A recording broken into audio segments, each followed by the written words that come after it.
This is an open and shut bad shoot. What's up, solutionaries? I want to chop it up with you all today about something that's grim. This video that's coming up is a shooting of an armed service member by law enforcement. This armed service member's life was taken, and I'll put all of the particulars in the actual caption. This is for educational purposes only. If you're not interested, just tap out. But we're going to go through this video. It's a little bit long, it's a few minutes. Then I'll give you guys my commentary and what we should do about these things. So let's check it out if you choose to. And I was hearing someone yelling, "Shut the fuck up, you stupid B word," on the phone. I just stopped, like right after it, but I wasn't sure where it came from. And I couldn't call it, I didn't want to call the police. Which room is it? You wasn't sure where it came from, but you heard a slap. But the girl sounded scared, the one that called. She said, she was like saying that, it sounds like it's getting really out of hand. So it's hit number 4 now? Okay. You in favor, we stand up there and direct the deputy that's coming through this area? It's not, you're gonna go. Why is he going to that scenario with no backup? Question, just a question. Not insinuating anything. But he also asked her to stay down. Is that SOP?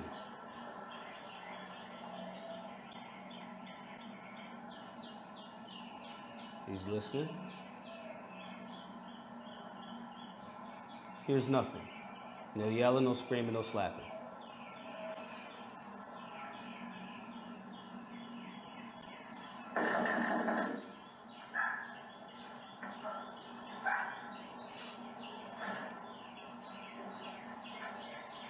Knocking on the door and going out of the way to make himself invisible.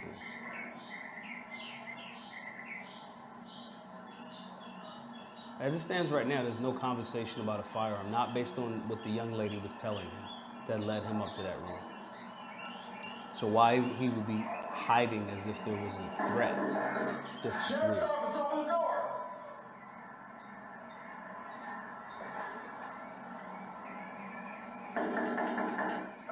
Sheriff's office, open the door! No one is obligated to open the door because you say sheriff's office. Drop the gun! Drop the gun! Drop the gun! 312, shots fired. Suspect down. Suspect. Do not move! 312, get EMS my location. Let's stop it right there, solutionaries. This is a conversation that too many people that are patriots or present themselves as patriots are not willing to have. Now, I want to talk about both sides of this conversation. On one hand, we have the people that are already extreme that are going like, he needs a murder one because he intended to kill somebody today. Now, some of those things look questionable to me. However, you can't prove intent. Now, I can't say that this person, unless they show up with text saying, I'm going to kill this dude in 1401 today, that's not intent. Then you have other people that are more in the bootlicking side of the game that just say shit like, yo, this dude, he showed up with a gun and it was a threat, and that's not true. That's just not true. You got friends that's law enforcement and you want to gobble on a dick. That's just what that is. If I'm not expecting company, I'm not outside of crazy land to go to my door with a firearm. Now, the argument against that could be, well, they said sheriff's department. If I had a dime for every time we've heard about somebody saying, oh, we're the police, and they're getting their car jacked or getting broken into their house, whatever, I don't care if it was police. I am allowed to answer my door with a firearm. The reason why I'm landing on bad shoot with this particular officer and he is responsible for the death is because the firearm was not pointed. You went up there by yourself. You told the other potential witness to stay downstairs. You did not wait for the other deputy, as he said. There was no call of a gun. And in this case, this officer told him to step back, and then after he stepped back, which is compliance, then he shot him. There was no threat. There was no furtive movement. He moved after you told him to move, after you hid from being in plain sight from this person. Can I prove that it was intent to kill this person? No. But that's why we have murder to involuntary manslaughter, so forth and so on. Inadvertently, you shoot somebody, you are responsible for that shooting.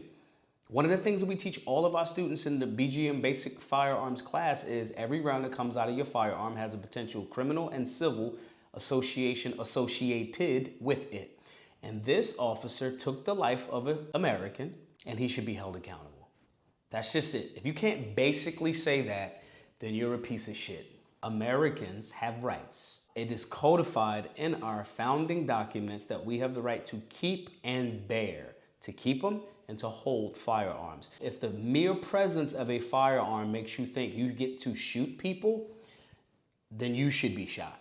We have to have a conversation around the ending of qualified immunity. Civil suits, law enforcement officers making their money available and their homes and their pensions being taken by the estate of people that they kill in the line of duty. Taxpayer dollars should not be paying for the murders or deaths associated with law enforcement officers. Question that you should all ask yourself if you believe in the Second Amendment. Do we really have it if the presence of the firearm nullifies all of your other Fourth Amendment right to privacy, due process, the right to life, liberty, and the pursuit of happiness? Do you really have a Second Amendment if law enforcement officers just seeing you with a firearm means that they are justifiable in killing you? And if that's the case, if we as the citizens see law enforcement with firearms, are we justified in killing them?